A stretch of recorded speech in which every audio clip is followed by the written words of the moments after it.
Okay. Rich, pleasure to meet you. Joe, my pleasure. Tell us about, you mentioned it a little bit earlier, but tell us why you're here in Denver. Well, we have our event, One Championship event, coming to Ball Arena September 6th. And this will be our second event in Denver. Our first event in the United States was in Denver last May. We had a great reception, had an amazing show, and it was just time to come back. And we're doing two events here in the U.S. this year, the first one being in Denver again. And this was a debut in Denver, and it sold out last year. That's correct? It did sell out. And we brought a lot of international talent here. The fans were, this is what I've been saying, the people that know, they know who One Championship is, because when we brought some of our international talent like Stamp and Raw Tang, they had essentially had standing ovations from the fans when we came in, which was even a little surprising to myself that the fans were that informed when we got here. But great reception. All the athletes put on a great show. That was the trilogy match between Adriano Moraes and Demetrius Johnson.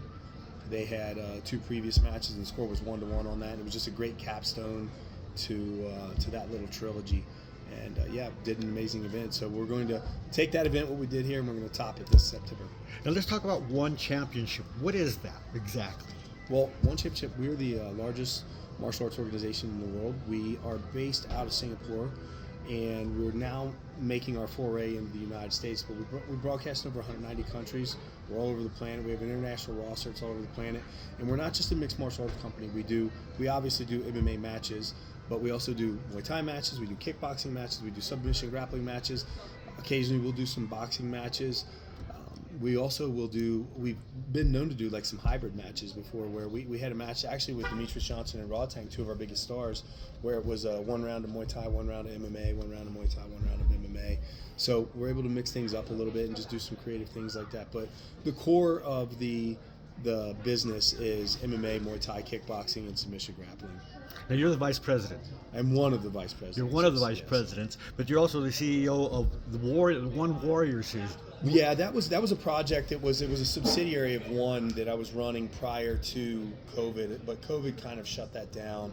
So I've worn so many hats for this company. I've been with the company a decade now, and I've done everything from help set up merchandise to recruit talent to help with some of the competition protocols to now I'm here in the States helping promote this event, working with athletic commissions, and the list goes on of things that I've done with and for the company.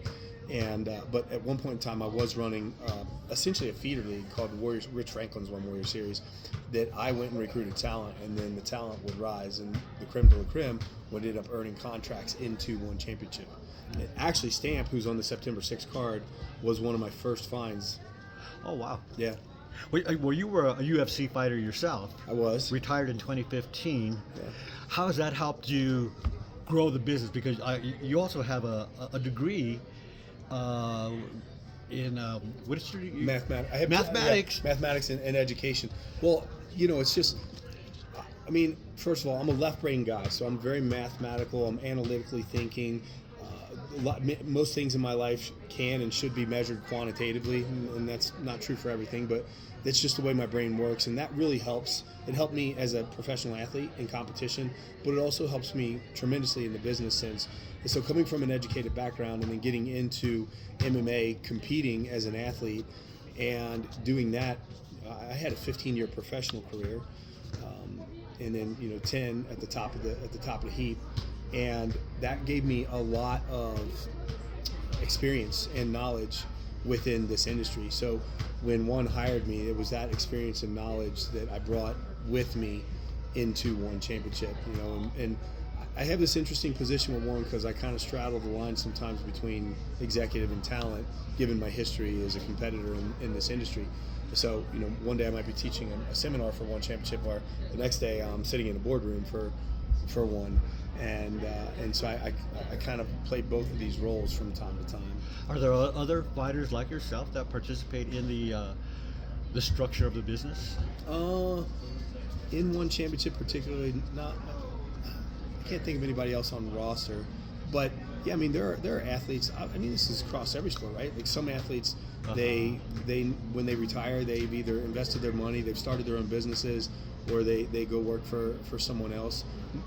I would say the typical transition for most athletes is into commentary work, which I have done and also do for One Championship. I'll probably be commentating the Denver event coming up September 6th. Oh, cool. talk about the differences between the different types of styles that you bring. There's the MMA, the UFC. Yeah. Well, so we have our MMA matches.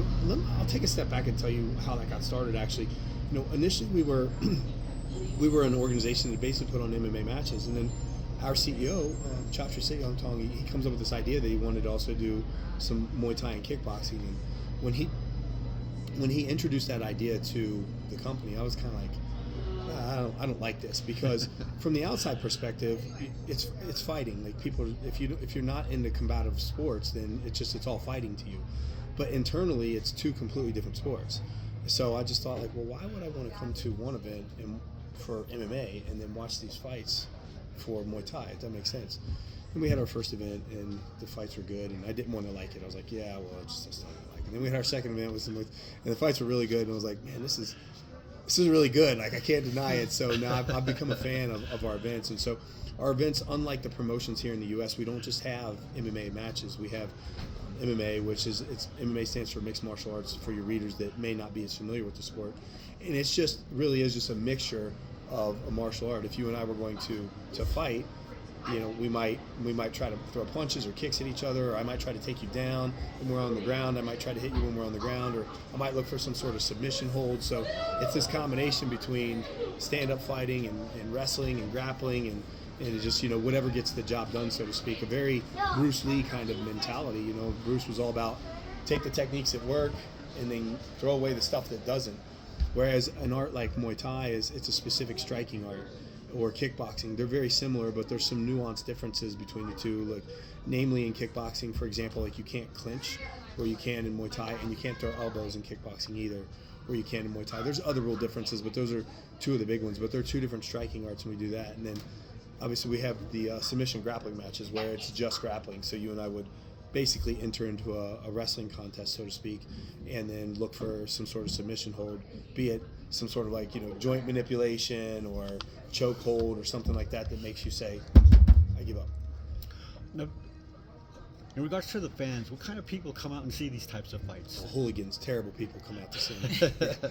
No, it's we have actually you would find that there are a lot of highly educated people that are interested in martial arts competitions in general. I think that the original thought or stereotype was that people believed it was just roughnecks and bar people and people like that come out to watch fights. But what you end up finding out is that if you take a step and you look at competition, it really is like a physical chess match to compete. And yes, a fight does look chaotic, but I always tell people that within the chaos, there's harmony, because you have two competitors that know what they're doing, and so there's this harmony within this chaos. And you find that as time goes on, fans become really educated about, maybe they're not practitioners themselves, but they're educated about the strategies and how a fight is won or lost. And they tend to be highly informed, not just about martial arts, but intelligent in their respective categories of life, their professions. And so you find that a lot of professionals come to the events. They're very family friendly. You can bring young children to the events and everything across the board, really. That's really interesting, because I wanted to ask that about how you educate people in regards to this type of fighting. There's people that say, well, I don't like violence. I just don't like violence. Yeah. How do you reach that type of person? Well, I've faced the same criticism. I'm a Christian, and it's like people are like, how can you be such a violent man if you're a Christian, right? But you have to look at what violence truly is, right? I mean, how do you define violence? Well, if I'm going to forcefully impose on you some sort of physicality, and you're an unwilling participant in that, then that's violent. For example, if I decide to attack you on the street and steal your wallet, then and I club you over the head, whether it be with a fist or a baton or whatever, that's violence, right? Like, you weren't a willing participant. But you and I are engaged in a competition where you have prepared and I have prepared, and I am saying, on this particular night I am going to do better than you, and you're saying, no, on this particular night I'm going to do better than you. And there's a physicality to this sport, but we are essentially testing each other as human beings, and our preparation, our strategies, everything that goes into this, and that's all we're doing, is we're just testing each other. I find it interesting because in a combative art, like, you'll run into this type of mentality, whether it's I just don't like violence, or how could you call yourself a Christian and be involved in a sport like this? But nobody would necessarily question the violence of a football game. No, nobody would question the Christianity of a football player. When as a defensive end, your job is just to come across that line of scrimmage and basically metaphorically kill whoever is in front of you. Right. Play after play after play. I'm like, how's that any different, really, right? Exactly. And so when you think about it from that perspective, it's not that. Now, I understand this sport is not for everyone, but I've seen it in my personal life. People that, that I've gotten to know, they're like, oh, I would never watch that sport. And then when they get to know me, they're like, well, then they become curious. And once somebody has that curiosity, the moment that you step into this world, and the moment you start watching, and the moment that you understand what it really takes to prepare for a match, because like I said, there's harmony within the chaos. You can at least at a minimum respect that. And once you have that, then generally what follows is a curiosity. And I've seen fans that swore they would never watch a sport suddenly become the most avid fans you've ever seen before. So, I always say, like, give something a chance, and you never know, it might actually grow on you. How did you get involved in all this? At what age? What inspired you? Who was your motivation? Well, I grew up playing sports my whole life, primarily American football, and I really wish this guy would shut his motorcycle off for me. But no, I grew up playing sports since I was like, second, third grade. I played football from the time I was 8 years old till the time I graduated high school. I did not have the God-given talent for that sport. God did not intend me to be a football player. It just took me too many years to figure that out. But I always tell people that, pretty much every boy that grows up in America dreams of either being a superhero or a professional athlete, right? And I was fresh out of superpowers, so I chose the next best option in my mind. But no, I did not believe, like, I was not this, young child prodigy athlete that knew I had a future in athletics. That was not my belief. And so I went to high school. I graduated from high school. I went on to university, studied for my mathematics degree, my teaching degree, and then I taught high school for 4 or 5 years full time, and then I taught part-time in an at-risk program for another 3 years. And I, just thought, like, well, that'll be my career. And that was a good, honest living. I was the first child from my family to earn a college degree, and so I was like, that was success to me. But, dreams are dreams, and I'm not going to not pursue a dream, particularly if I think I have a chance at being successful at it. And so I started training in martial arts towards the end of my junior year, senior year of high school, and from that point on, it was just like, it was something that I'm the type of person that when I get involved in a hobby, I'm all in, 100%. And so I tell people all the time, I don't know how I had time for any kind of social life in university, because every waking hour outside of study and classwork was spent training martial arts. And so by the time I was a senior in college, like the year that I graduated, one of my friends dared me to take a fight, a local amateur fight. And he's like, let's see if this training you're doing, like, let's see how good you are. And so I was like, okay. And so I did, and was good. But still never thought, like, oh, this could be a career. And when you look at MMA at that point in history, like, the thought of making a career out of this was just stupid at best. But as time went on, a few years went on, and I thought, like, man, this would be really cool. So I thought, okay, I'm going to make this my last year teaching, and I'll give this a run and see what I can do. And I did, and the rest is history. And I think it's probably one of the best testaments I could have to every time I preach to my students about pursuing your dreams and believing in yourself. And I had several students that I had in high school that were like, man, you were a living testament to those words that you spoke. Well, speaking about that, your podcasts are aimed at that. Yeah. It seems like you're a motivational speaker of sorts. Well, I appreciate that. Thank you so much. So talk about your podcast. What is it that you're trying to accomplish through those? Well, I put that on hold for now just because we, coming into the U.S. here, we've been so busy with everything that we're doing. And so it's on pause for the moment.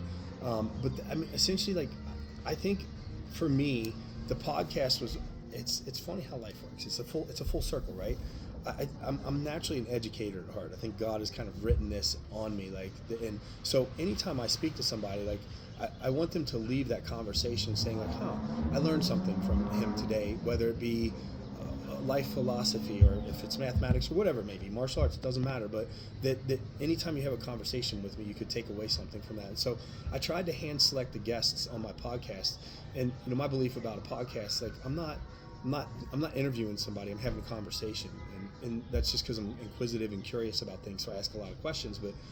But essentially, like, I'd always want somebody to leave that podcast with some bit of useful information that would help transform or change their life. You've communicated to them. Exactly. Causing change in somebody, communication. And when I say that that's full circle coming back around, that's the teacher in me that I quit being to be a fighter, only to come back around and realize that life truly is about the impact that you have on others. And now you're becoming a teacher again. 100%. Talk about the diversity in the sport. How much diversity are there? We talked a little bit about Asians being part of this. Mm-hmm. Are there Black, Hispanic? What's the mix of the diversity? I don't have an ethnic breakdown or on our roster or anything, but we broadcast in 190 countries. I can't remember how many. 190 countries. Yeah, and I can't remember our rosters. We have athletes from you can quote me and say and not quote me on this, but we have athletes from like 150 different countries. Like, it's maybe not quite that many, but we have athletes from across the board, all internationally, all over the world. And so you'll find that in every organization. I mean, when you think about it, like every culture in the world, I mean, back to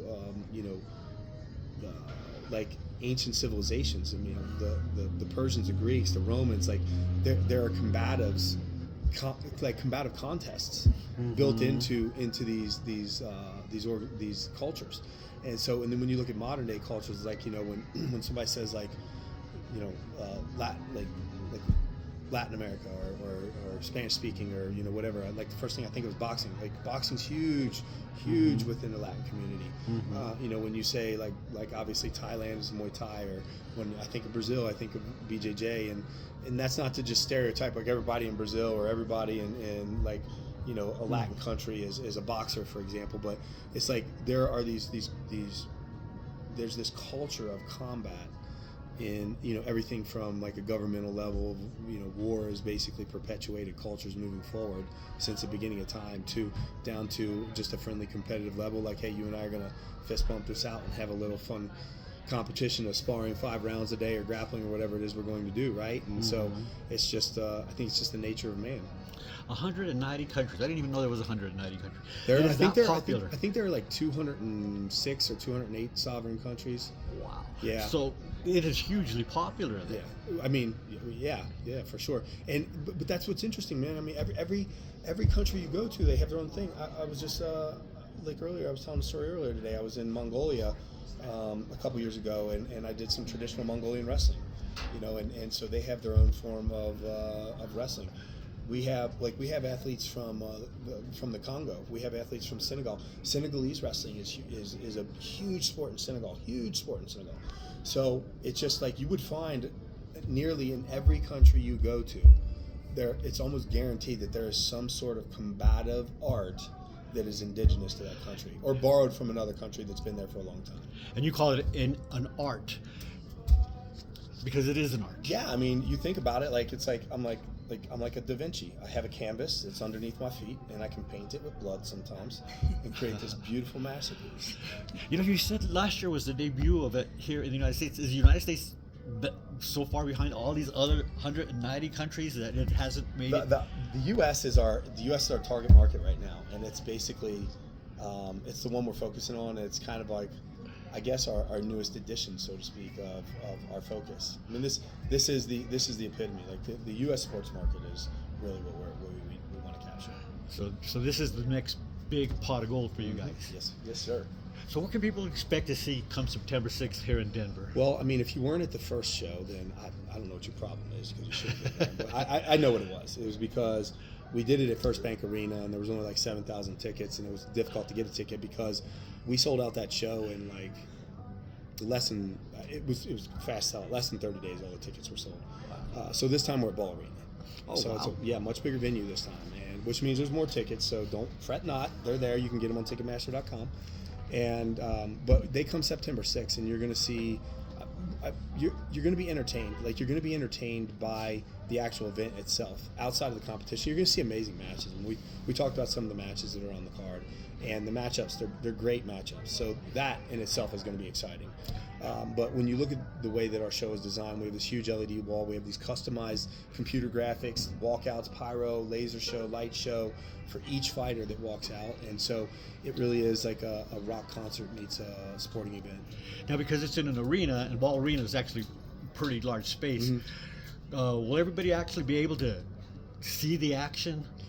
Yeah, I think so, because the way that we set up our arena, so typically what we do is we take the arena, and at one end of the arena we set up the LED screen. Now obviously all the seats behind that are kills because you can't sit there. So we'll lose a portion of the arena, but typically the way our arena is set up because of that, the rest of the seats are pretty good seats. Obviously the higher you get, the more difficult it is to see, but we also have you've been to Ball Arena, I'm sure. There's large jumbotrons in there that we'll utilize with the camera angles and everything else. So anything you're having trouble seeing, you'll be able to see from there. I mean, make no mistake about it. If you're in row 1 on the floor, it's a much better seat than row double Z in the upper bowl or whatever. But it is a family-friendly event. I think people have trouble saying, well, I'm going to take my kid to see these people fight. I'll tell you a story. My dad, when I was a young kid, he took me to, they had these boxing contests called the Meanest Man. I was probably about 7 years old. My brother was about 5. And this was in a redneck town in southwest Ohio. Like, not the kind of place that, when I think about it now, like, I'm going to question my dad's judgment, on bringing me and my brother there. Like, there were times, like the smoke was so thick that you could, like, cut through it with a sword and, like, open it like a curtain. And there would be fights that broke out at this place, and I can remember one time, the whole place was set up with like these metal folding chairs. It probably, the capacity was like somewhere between like 500 and 600, 700 people, and I can remember like fights would break out, and I remember like falling asleep on these metal chairs one time as a kid, and my dad and my uncle and his friends were all standing around us like a pack of wolves protecting the cubs. But we'd go to these things, and it was, just like, we loved going to the Meanest Man contest and watch these boxing matches. And it was everything from like good boxers who were working, local guys that were working out of gyms, to guys that just decided to be like, you know what, let me finish this beer, I'm gonna get in there and fight tonight, type of thing. And so I fast forward years later, my father's just like, why would you want to do this? And I'm like, whose fault do you think this is? Like, who programmed me to be this way? You take me to these Meanest Man contests, you pump me full of healthy dose of Sylvester Stallone and Arnold Schwarzenegger films growing up. Like, what do you think I'm going to do for a living? So that's when I talk to people about that kind of stuff, particularly when you're coming to a place like Ball Arena.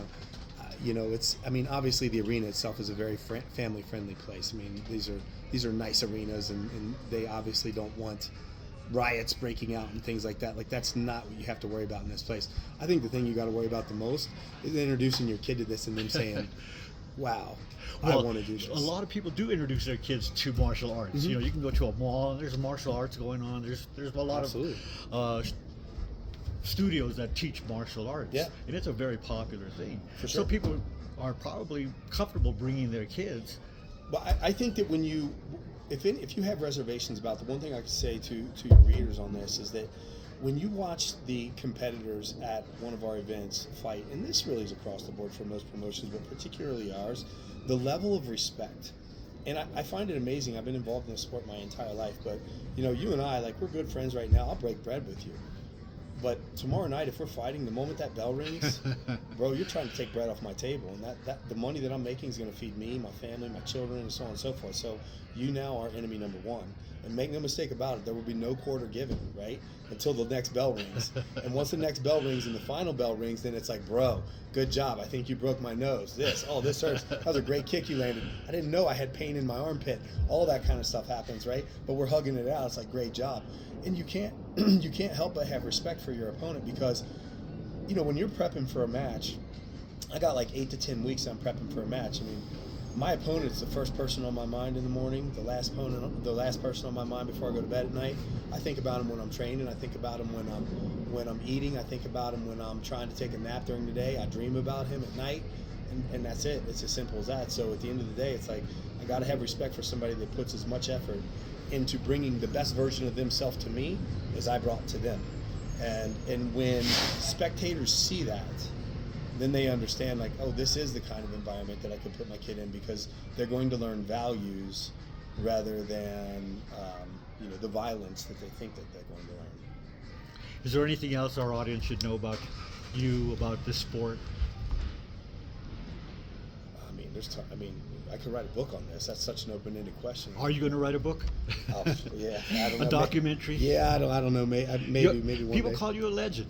Yeah, it's weird. That's a euphemism for old, So I appreciate that. Thank you. Yeah, but no, it's nice. It's nice looking back at a career and knowing that you had this kind of impact on an industry. I truly was a pioneer in an industry that needed a fresh look on it. I was not like the stereotypical fighter, but most importantly, when I look back at my career at this point in time, it's the impact that I had on people in general. I run into so many people that are like, hey man, I just want to say, really huge fan, really appreciated your fights. Like, my dad passed away a couple years ago, but he and I used to sit down and watch your fights, on Saturday nights, and it was like, your fights remind me of my times with my dad, and it's like, thank you for that. And like that kind of stuff, it's how do you, like, what better way is there to have that kind of impact on somebody? Well, where do you see yourself going forward? Are you going to take it one day at a time here? I've learned this much in life. At this point in my life, I've learned this. Two things I know in life. There is a God, and I'm not him. And every time I think I have things figured out, like I have this path that I have figured out, I'm like, this is where I'm going in life, I end up over here doing this other thing that God has me on the path on. I've been to almost 70 countries in this world. I've been in war zones. I have won championship belts. I have done 10 different jobs for the company that I currently work for. And sometimes I scratch my head and I'm like, how did this kid that grew up in this like little trailer park, how did this happen? Why me? How did this all happen to me? But destiny. Good Lord has me here for a reason, my friend. Rich, it's been a pleasure. Pleasure's mine. We look forward to seeing you September 6th. Yeah, you better be there. I'll come hunt you down. Uh-oh. All right, then now I'll go ahead and pause.